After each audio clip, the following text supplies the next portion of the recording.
পড়বো জৈব যৌগ অধ্যায়ে, সেটি হচ্ছে পলিমার ও মনোমার।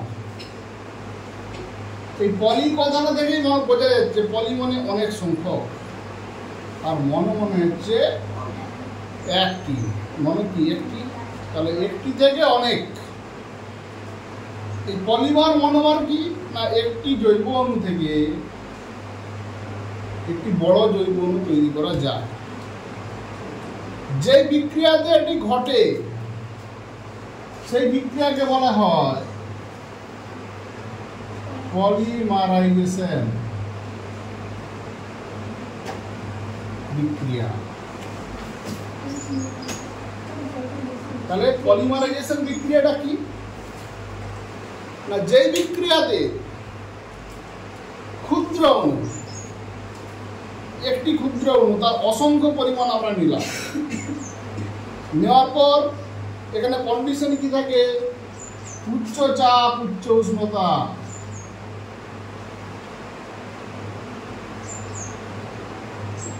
এই উচ্চ চাপ এবং উচ্চ উষ্ণতায় বহু সংখ্যক ক্ষুদ্র ক্ষুদ্র অণুকে, বা একই অণু বহু সংখ্যক হতে পারে, বহু সংখ্যক ক্ষুদ্র অণু যুক্ত হয়ে পলিমার গঠন করে। যে বিক্রিয়াতে এটি হয় সেই বিক্রিয়াকে বলা হবে পলিমারাইজেশন বিক্রিয়া। যেমন একটা উদাহরণ দিই, আমাদের 3টি যৌগের পলিমারাইজেশন বিক্রিয়া করতে হবে, সমস্ত যৌগ নেই। তার মধ্যে প্রথমটা আমরা উদাহরণ সহযোগেই পড়ি, ethylene CH2 double bond CH2, এটি একটি অ্যালকিন। এই অ্যালকিনের যদি আমি n সংখ্যক অণু নিই,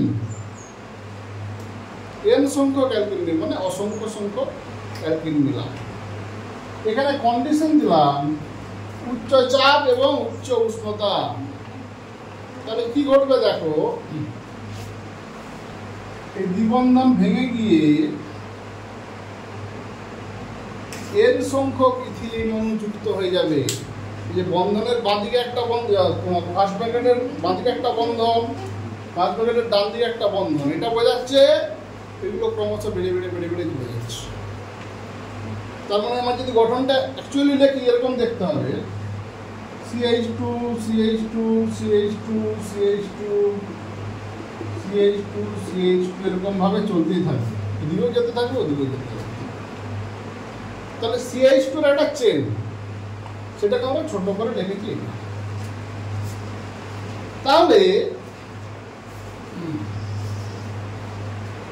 এই দুটো লাইন এই যে এইদিকে বন্ধন আর এই যে উচ্চ ডট চিহ্ন, উচ্চ চাপ উচ্চ উষ্ণতা। তাহলে এর নাম কি ছিল না, ইথিলিন বা ইথিন।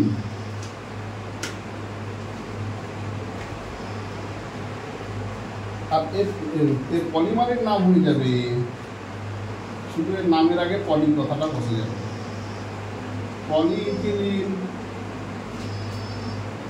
যদি ইথিলিন আমরা ব্যবহার করি নামটা, যদি ইথিন নাম ব্যবহার করি তাহলে হবে পলিইথিন, যাকে আমরা শর্ট করে বলি পলিথিন, তাই তো। এই ইথিলিন হচ্ছে মনোমার। পলিমার তৈরির জন্য যে ক্ষুদ্র একক লাগে সেটি হচ্ছে মনোমার। এই মনোমারগুলি যুক্ত হয়ে যে বৃহৎ অণুটি তৈরি করে তাকে বলা হচ্ছে পলিমার।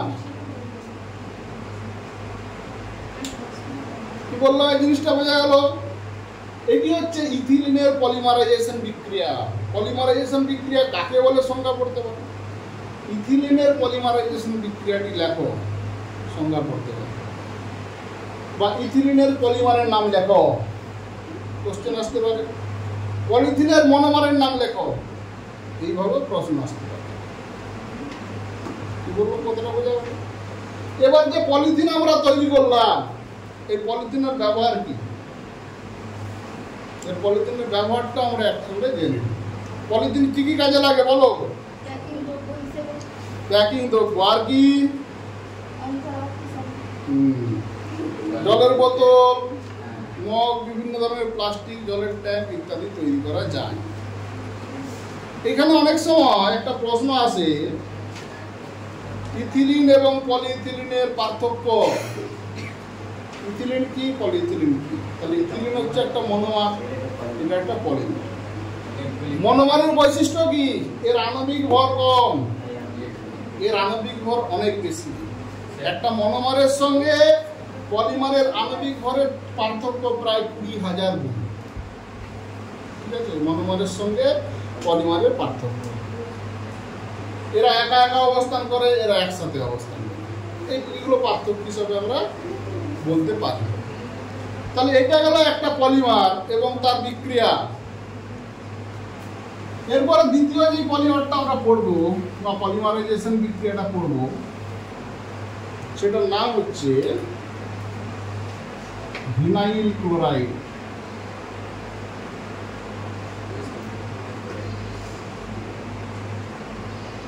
ক্লোরাইড এর সংকেত হচ্ছে CH2 ডবল বন্ড CHCl। এখান থেকে এর সঙ্গে যদি পলিমারাইজেশন বিক্রিয়া ঘটানো যায় তাহলে উৎপন্ন হবে CH2 CHCl। যেটা আমরা N সংখ্যক নিই তাহলে ওখানে একটি পলিমার পাবো। তাহলে এর নাম ছিল ভিনাইল ক্লোরাইড। এর পলিমারের নাম কি হবে? নামের আগে শুধু পলি কথাটা বসে যাবে, পলিভিনাইল ক্লোরাইড। এর একটি শর্ট ফর্ম আছে, পলির জন্য P, ভিনাইলের জন্য V, ক্লোরাইডের জন্য C, PVC। তাহলে PVC এর ফুল ফর্ম কি? PVC কিভাবে তৈরি করা হয়? PVC এর মনোমারের নাম কি? PVC তৈরির বিক্রিয়াটি লেখো। এতগুলো ধরনের প্রশ্ন আসতে পারে। PVC মানে প্রথম যে কথাটা মাথায় আসে সেটা কি? পাইপ। PVC পাইপ আছে তো? PVC-র ব্যবহার তারের উপর আচ্ছাদন তৈরি করতে ব্যবহার করা হয়। ইলেকট্রিক তারের উপর আচ্ছাদন। PVC কৃত্রিম মেজা তৈরি করতে ব্যবহার করা হয়। মেজের উপর যে ফ্লোরগুলো পাতা সেখানে PVC ব্যবহার করা হয়। এই মেজের উপর একটা প্লাস্টিকের কার্পেট থাকে অনেক সময়।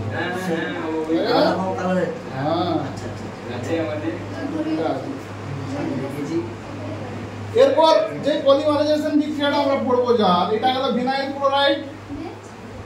এরপর যে যৌগের বিক্রিয়াটা আমরা পড়বো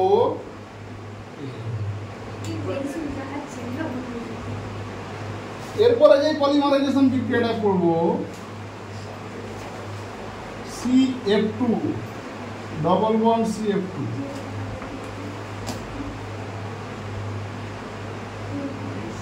এটার নাম কি? টেট্রা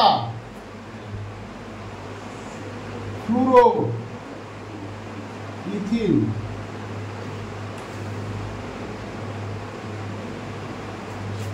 এর যদি পলিমারাইজেশন বিক্রিয়া ঘটে তাহলে কি হবে?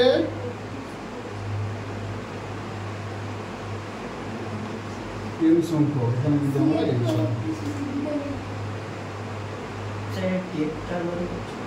চারটা ফ্লোরিন আছে, দুটো চারটা। টেট্রা ফ্লোরিন আছে বলে টেট্রা ফ্লুরো, চারটা ফ্লোরিন আছে।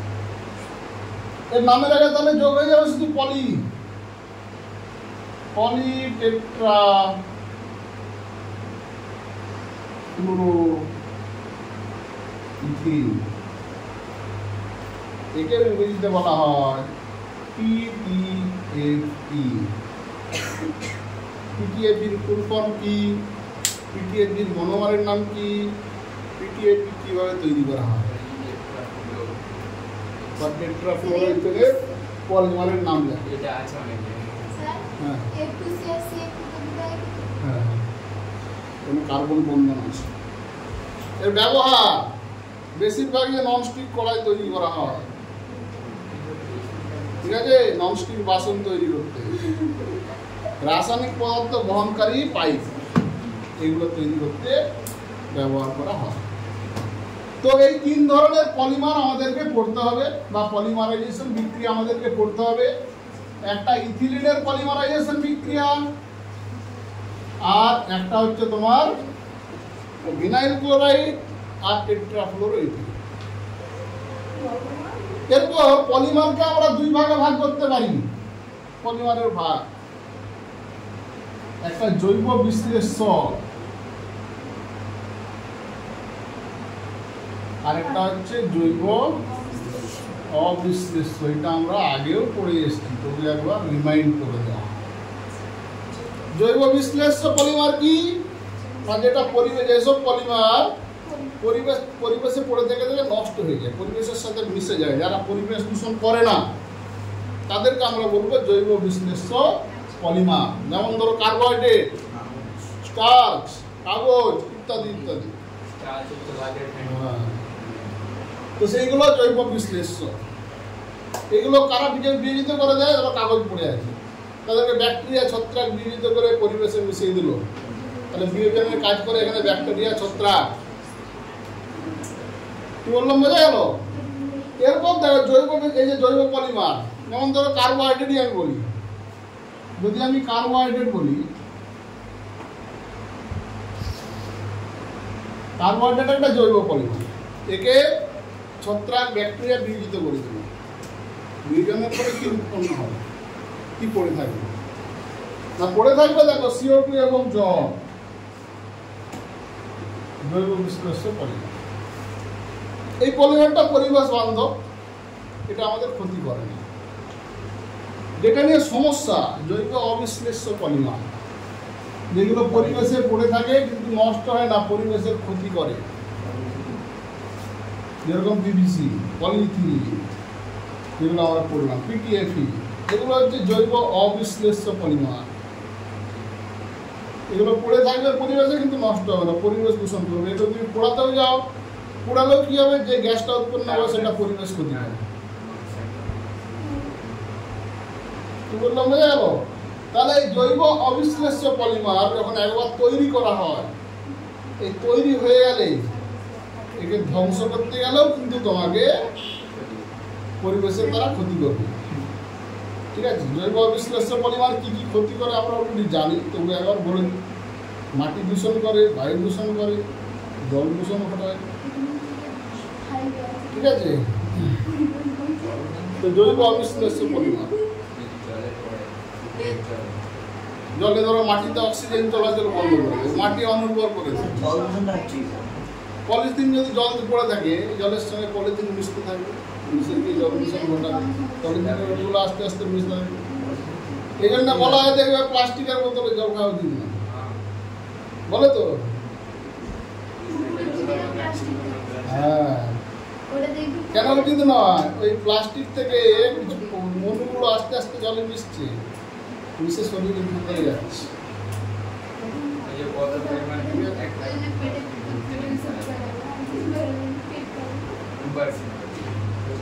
তো জৈব অবিশ্লেষ্য পলিমার থেকে কি ধরনের প্রশ্ন আসতে পারে না, কি কি পরিবেশ দূষণ ঘটায় বা কিভাবে পরিবেশ দূষণ ঘটায়। এটা একটা ছোট অংশ, এটা আমরা আগেও পড়েছি, একবার রিমাইন্ড করে দিচ্ছি। এখানে যে জিনিসটা পড়তে হবে, বায়োডি।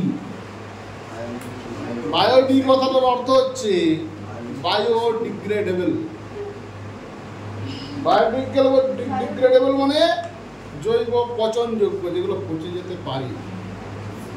আচ্ছা, তার আগে বলে নিই, পরিবেশ দূষণ তো ঘটায়, আমরা জানলাম কীভাবে পরিবেশ দূষণ রোধ করতে পারি, সেটাও কমন। আমরা এদের ব্যবহার রোধ করতে হবে, জৈব বিশ্লেষ্য পলিমার ব্যবহার করতে হবে। আরেকটা ব্যবহার আসতে পারে, পুনর্নবীকরণ করা যেতে পারে। পুনর্নবীকরণ পলিমার, যে পলিমারগুলো পরিবেশে পড়ে আছে তাদেরকে আমরা রিসাইকেল করতে পারি। এখন এই প্রক্রিয়াটা সারা দেশে চলছে, বিভিন্ন জায়গা থেকে পলিমার, সমুদ্রের জল থেকে দেখবি অনেক টন টন প্লাস্টিক তোমার উদ্ধার হয়, সেগুলোকে আবার রিসাইকেল করে নতুনভাবে প্লাস্টিক তৈরি করা হয়। তো পরিবেশ দূষণ ঘটায়, এভাবে আমরা তো প্রতিকার করতে পারি। এই প্রতিকারের আরেকটা উপায় হচ্ছে বায়োডি। বায়োডি মানে হচ্ছে বায়োডিগ্রেডেবল পলিমার। এখানে কি করা হয়, যে কোনো জৈব অবিশ্লেষ্য পলিমারের সঙ্গে স্টার্চ মিশিয়ে দেওয়া হয়, দিয়ে পলিমার তৈরি করা হবে, বা কার্বোহাইড্রেট মিশিয়ে দেওয়া হবে, দিয়ে পলিমারটা তৈরি করা হবে। তাহলে কি হবে না, পলিমারের যে গঠন, অ্যাকচুয়াল গঠন, সেই গঠনটা অতটা শক্ত থাকবে না, কিছুটা দুর্বল হয়ে যাবে। তাহলে সেটা পরিবেশে সহজে নষ্ট হতে পারে। মানে এর সঙ্গে ধরো স্টার্চ বা কার্বোহাইড্রেট যে কোনো একটা মিশিয়ে দেওয়া হলো, এর সঙ্গে কিছু জারক পদার্থ মিশিয়ে দেওয়া হলো, জারক পদার্থ মিশিয়ে দেওয়া হলো তার সঙ্গে, তার পলিমারের সঙ্গে। তাহলে কি হবে না, এরা সহজেই তোমার পরিবেশ দ্বারা নষ্ট হয়ে যাবে। এইভাবে আমরা জৈব অবিশ্লেষ্য পলিমারকে পরিবেশ থেকে ধ্বংস করতে পারি। তো আরেকটা কথা যেটা বলা হলো সেটা হচ্ছে কি, তোমার ওই কি যেন বলে, পুনর্ব্যবহার। পলিমার দূষণ অনেকটা কমানো যেতে পারে পুনর্ব্যবহার করে। তাকে আমরা গলিয়ে আবার নতুন পলিমার তৈরি করলাম, তাহলে সেটা কি হলো, পরিবেশে ব্যবহার হতে থাকবে, পরিবেশে মিশে, মাটিতে মিশে, জলে মিশে ক্ষতিটা করবে না। এইভাবে আমরা জৈব অবিশ্লেষ্য পলিমারের পরিবেশ দূষণ আটকাতে পারি।